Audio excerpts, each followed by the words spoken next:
Hey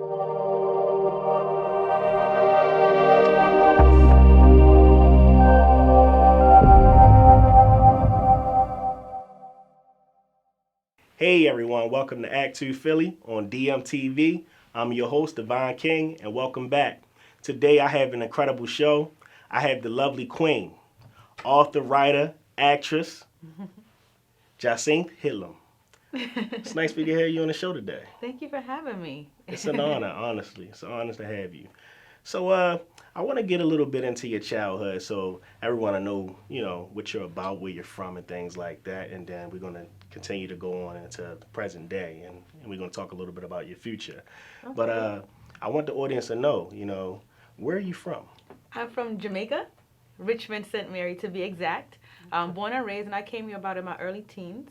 Okay. Migrated to Brooklyn, New York, and I was in New York for pretty much my whole teenage years, and then went to Kutztown University here in Pennsylvania, and been out there since. But I go back and forth between New York and PA, of course. Okay. Yeah. What you like better, New York or Absolutely Philadelphia? New York. I love my city. I love New York. Okay.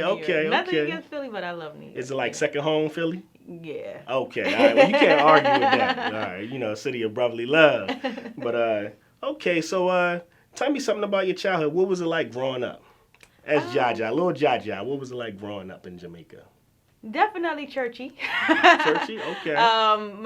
Very traditional. My grandmother is an evangelist, Lucilla Jackson, and I would say strict, very stern. Okay. So I was raised by my grandmother while my mom and my dad was here in the U.S. Making ends meet, and then when they filed for me and brought me here, then I lived with my mom and rotated between my mom and my dad's house. Okay, so you got a little bit of both worlds. You got a little bit of course, you're from Jamaica, and then you got a little bit of this American lifestyle. Yeah, it was definitely a culture shock. Oh, yeah, I bet it was. Coming from the yard, coming from Jamaica where, I wasn't just in Jamaica where I was around, in Kingston or in the city, I was in the country. So being around goats and cows and pigs and chicken and roosters and come here to this lavish big city and it's like crowded and it's like and rude people, right? They're rude, God. right? And it's fast paced, so yeah. Yes, indeed. It was definitely a culture shock. Okay, in my childhood growing up, I grew up around a lot of Jamaicans, so I got a lot of Jamaican friends. And as a young kid, I was able to enjoy those meals and things like that because I'm originally from Baltimore, Maryland. Okay. But yeah, absolutely. Baltimore. That's right. But yeah, so growing up, at what point for you did acting take over for you? I would say it started for me when in like my early teens when I started to do a lot of participation in like church plays and church dramas and things like that. And also in high school I was a part of the plays as well. Okay. So I think for me it went from me having this acting bug from the stage and just seeing the effect that me acting a role and portraying a character can have on the audience. And I think for me, that's when I found the power in the life that art can bring. Awesome. It can evoke emotions and change life and change mindset and just having people leaving out way different from how they came. Right. So I think that's where it bit me. Yeah, okay. And then when I was 16, 17, I started to, dibble-dabble into modeling runway because of my height. I'm like, okay, I gotta put this height. I gotta put this height to work. Of course I did sports, I did track, but then I had a thing for modeling. I love runway, and then I would say around in my early 20s I started to take acting classes. I took some classes in college, and I was like, okay, let me learn the craft. Let me. I want to know what this is about. I want to learn the techniques. I want to learn how to become a professional actress, and so that's where it took off from there. All right. Mm-hmm. So you did all this while here in the States? Yes. You didn't do any of that back home? No. Okay, all right. Well, we're going to get into something you did do back home. It was about a movie you did. I can't wait to talk about back it. Home? Oh! Yeah, see, look, she did so much, she don't even remember, but we're going to get into it. All right, so you did all this, and so none of your parents, they never pushed you into this entertainment. It was just something that just happened. It was a passion that just grew inside. Yeah. That's awesome. So what was one of the first films that you got into?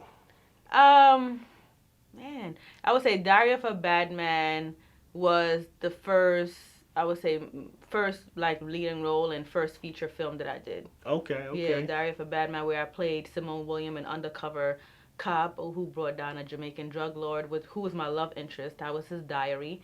And I got to see another side of him that the world and, didn't get to see. So it just goes back to never judge the book by its cover and to not be so caught up in the typical stereotype. Okay, so is there any way that we can actually see that? Because I seen the trailer. I remember when the trailer dropped. It looks incredible.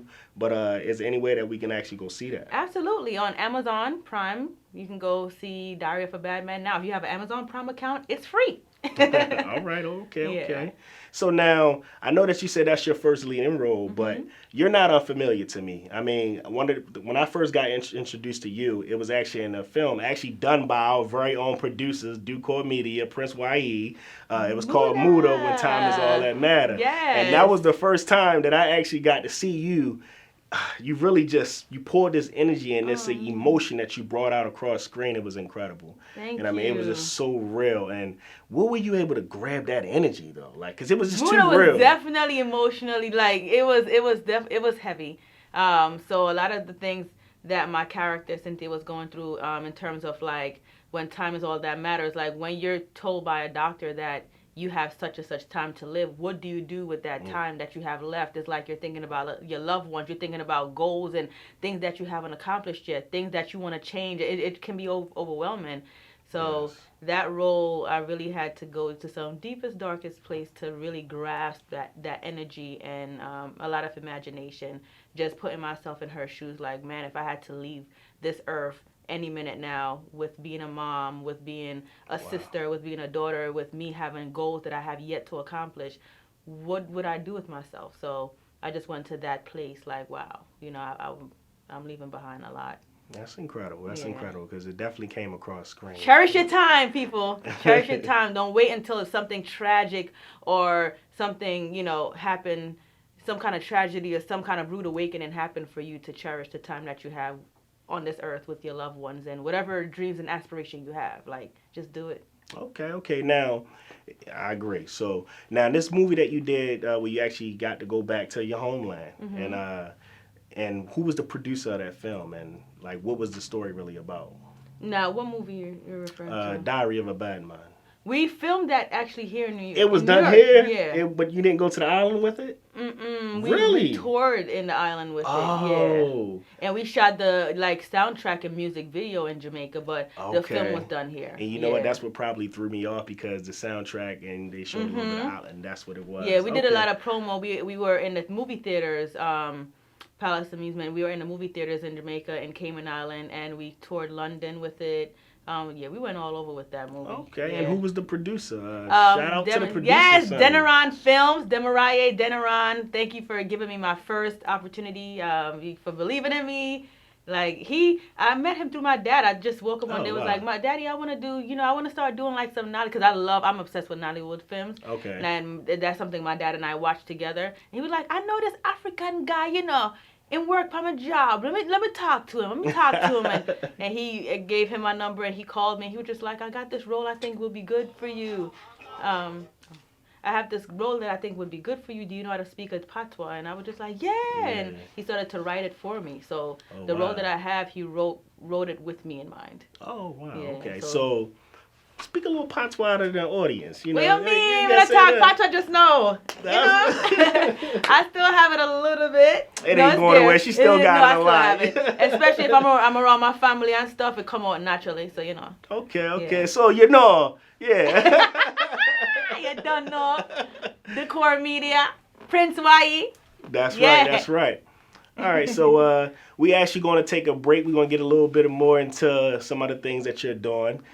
So stay tuned on DUCOR Media. And again, I'm your host on ACT2PHILLY, Divine King. See you soon. Hurt, trauma, betrayals, and insecurities. It's a lot. There's love after this divorce. There's love after this depression. There's love after your suicidal thought of not feeling like life is worth living anymore.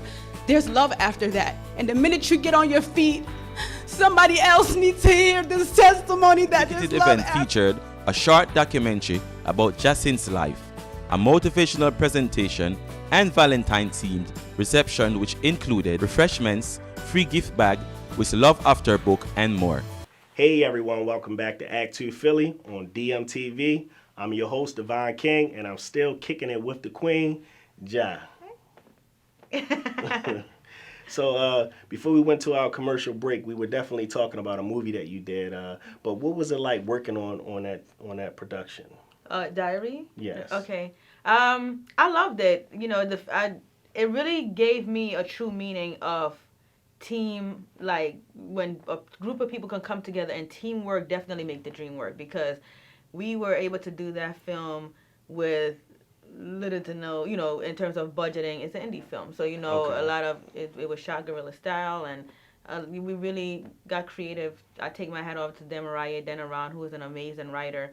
But to think that was one of his first film, and then what's more to come. He's just so talented. But to see the team come together, Doug Robb, Demariah Deniran, Richard Bird, a bunch of us, Vardon LeVar, just come together and just really traveled all over. We really made it happen.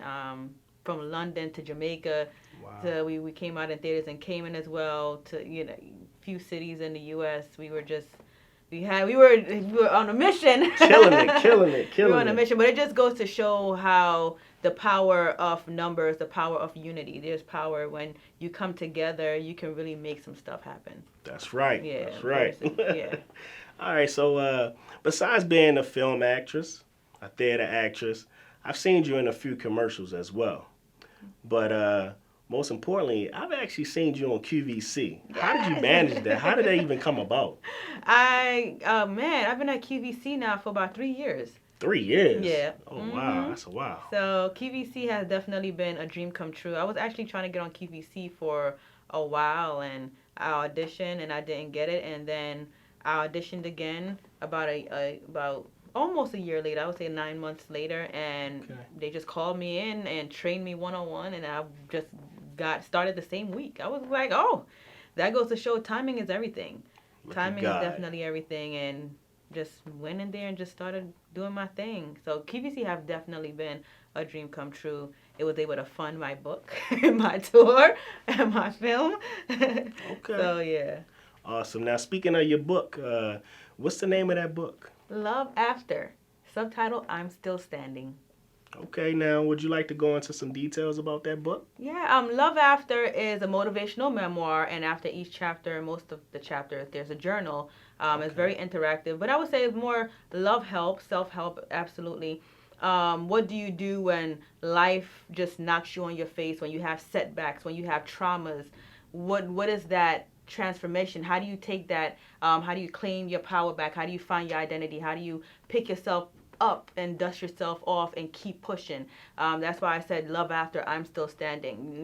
Whatever happened, it was necessary. It didn't break me. It didn't stop me. I was able to get up, dust myself off. And that's what that love after transformation is all about. Okay. How do you go and, how do you turn your mess into your message? How do you turn, all of that messed up into your promise, into your purpose?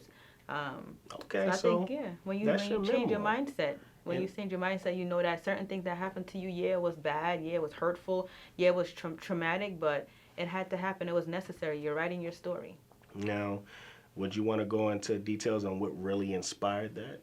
In my late 20s, I really hit rock bottom and just lost everything.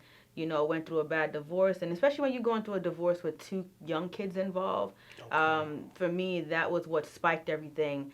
And I just was at a place where I'm like, how the heck did I get here? Like, y'all ever been to that point in your life? My story might be different, but I'm pretty sure we've all been at a point in our life where we just lost everything and just on our face, like, I don't even think you can get any more lower than this. And you're like, yo, how did I get here? What did I do? And was it that bad? Like, how do you don't even know what your next step should be. How do you even pick yourself up? You can't even, how do you piece things back together? How? So for me, that's where I was. And one day I was just breaking down, crying, and just laying prostrate on the floor. And when it first came to me, I was in the shower and I was just breaking down, and I just felt, the Holy Spirit was just like, there's love after this. And those words just kept coming to me. There's love after these deaths. There's love after these deaths. And then I just started to journal, and it just kept on coming back to me. And one day I'm just like, you know what? Someone needs to to hear these words that no matter what you're going through, that there's Absolutely. love after this. And I'm not talking about romantic love. Yeah, that can come later, but that love after is within yourself. Because, you know, when you can dig deep and piece things back together and become whole and find that internal joy and happiness and walk in your purpose and be in alignment and be intentional about living, that's what love after for me represented. How to find my identity, you know, who is That's Jacinth. deep. That's You know. very deep. You about to make me cry. You making Oh, me all stop. emotional. I ain't even have a chance to read the book yet. But that's definitely going to be a must for me. Yeah. And so now that we talked about the book and everything, and you toured this book, right? Yes, actually, I went on a tour where I was speaking to different students at colleges and high school. I started out in Jamaica, and it was just like so. My pre-launch was in Jamaica last year, and to go back to my old school that I grew up in, my elementary school, and to just see these kids and just sitting in the same classroom that I was in, and just for me, it was an awakening moment. Like, wow. Like, this is Right. where I grew up, and I'm looking at these students who probably have similar dreams as I did. So for me, that's what inspired the Love After organization. I wanted to be able to give back and create art programs for, you know, those same kids back home as well. And then I went to Nigeria, and to go to the school over there and to be with those kids. It's just amazing. You know, Zion really, you know, just did an amazing job with hosting and just opening their home and school to me. So That's yeah. awesome. That's awesome. That's incredible. Now you got this book, but please tell me you got a documentary to this, or Yes, you do? yes. Love Okay. After actually has a short documentary film as well that I shot when we went back home last year. Shout out to JP Packer from Sector Blue and Jane Applegate, who also helped produce the film, and JP shot and edited and directed. So yeah, it was you know, about my life and where Jacinth came from and how did I get here now. So it was very powerful, very, very monumental. Like, I'm grateful. I can't Awesome. wait for you guys to see it. Well, you mind if we take a look at it right now? Yeah, the trail, absolutely. Check this out. Part of me always felt disappointed in myself for not protecting the little girl inside of me. I just felt like life was stripped away from me right before my eyes. I felt like I owed the little girl inside of me life, power, to be free.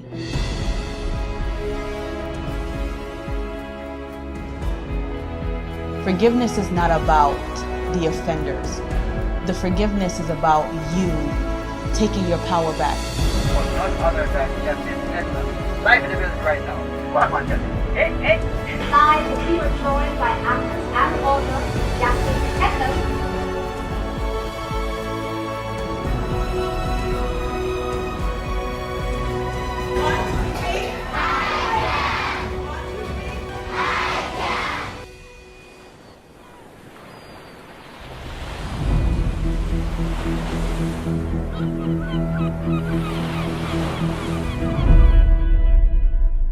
Wow, there you have it. You just seen the documentary trailer to Jai's book, Love After. And it's something that stood out to me in that trailer. And it was this little girl walking to the board, and she wrote her name on the board, and it was your name. So that was you? Yeah, she was supposed to be portraying me as a young girl. Okay. Yeah. All right. And it looks like you were on the islands in that as well. Yes, the film was shot in Jamaica as I was doing a tour and going to my school and, you know, just pretty much my upbringing and what really inspired me growing up, being raised by my grandmother. She definitely had a huge impact on my life, for sure. Okay, so you were raised by your grandmother as Yes. well? Mhm. Okay, well, we got the same thing in common. I was raised by my grandmother. But, yes, awesome. And would you like to go in any more into that documentary as far as, like, you know? Well, you know, the documentary went hand in hand with the book in terms of what Okay. I spoke about earlier with Love After, and what that represent is love after, how you can turn your mess and whatever trauma you've been to into your purpose, into your message, turning your trials into your testimony. You know, what is that love after transformation for you is like, you know, when you've lost everything and don't know your next, how do you pick yourself up? So, that's what Love After represents. Awesome. Yeah. Well, so tell us a little bit more. What's your plans with this book tour? Well, I have Audible coming out, so I just, Okay. I have Audible that should be released this spring. I'm also working on a Love After Volume 2. I'm not sure if I'm going to keep the title, but Love After Volume 2 in terms of what's next and, what is the picture of the after. So, by then I also want to have the Love After series. And it's not a memoir, but Okay. but I like the title because I just feel like that's the gift and the vision that God gave me. So everything Love After, not everything, but Love After series. I want to look into that. So I'm always looking for writers. Yeah. Okay. So I think that's pretty much it. Okay, so you got the series coming off. You probably coming out with the book. Any type of films other films you're working on right now? Absolutely. I find myself, I love producing and creating content. I think acting would always be my first love, but I love producing. I love being in the position of, giving people opportunities. I feel like it's more purposeful. So, I would love to produce more content under my production company. Okay. Absolutely. I would love to one day have my own talk show. Well, you definitely got the personality, so I'm all in support. Yes, I would love that. Okay, Absolutely. so what else are you working on? Are you working with any type of big stars in the industry or, anything? I don't know if I like that word. But I would say I'm working with some amazing, incredible, talented people. Some have reached further in their career than some. So I definitely have my Love After Empowerment event coming up March 8th. Okay. At Arts Quest, but that's in PA for anyone who want to stop by. That's on my page. So if you want to go on the Eventbrite link or go on the Love After, you can see all that information. Also March 7th, if you're in the New York City area, if it's not sold out, there's a film that I worked on starring Taja V. Simpson by Antoine Allen. It was directed by Antoine Allen Films. Okay. That'll be on March 7th, AMC Times Square. So I'm looking forward to that as well. Awesome. So, it's Black History Month. And, of course, we want to get into a little Black History Q&A. You ready? Uh-oh. All right. Let's get into it. ACT2PHILLY. All right, so let's see what would be the best one. Prepare with his index cards. Yes, indeed. Okay. I ain't even mad. So I have a quote by a guy. Okay. And I'm not going to say his name because I want you to name him. Uh-oh. And the quote says, "If she's amazing, she won't be easy. If she's easy, she won't be amazing. If she's worth it, you won't give up. If you give up, you're not worthy. Truth is, everybody is going to hurt you. You just got to trust the ones worth suffering for." Who said that quote? Two people came in mind.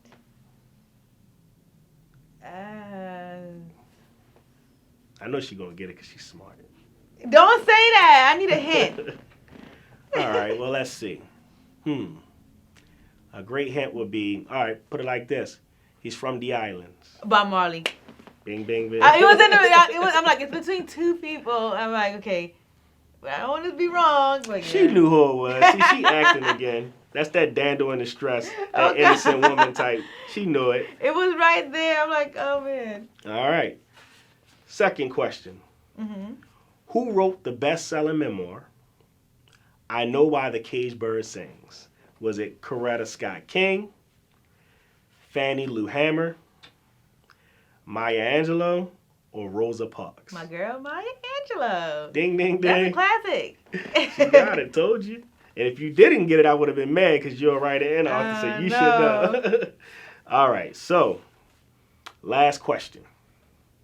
In what state was Dr. Martin Luther King's father's church located? His father's church? That's correct. Okay. I ain't got no multiple choice? I mean, I can give you a hint, but Let's see. It's between two states that I'm thinking. You said states. State. It's between Georgia and Mississippi. Georgia. well, I give you a hint. I can't tell you which one. Okay. So the hint is, well, people today consider it the new Hollywood. Okay, Georgia. All right, ding, ding, ding, you got it right. We're in Georgia though. Atlanta. It is Atlanta. Atlanta, I was gonna Georgia. say New Hollywood. That's Atlanta. Yeah. All right, well, you got all those answers. All right, well, let's do this. I want people to be able to follow your story. So, where can they all follow you?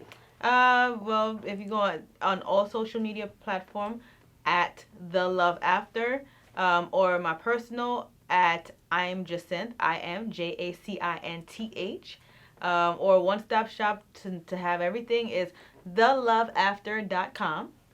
So yeah, if you want to send me an email, theloveafter@gmail.com.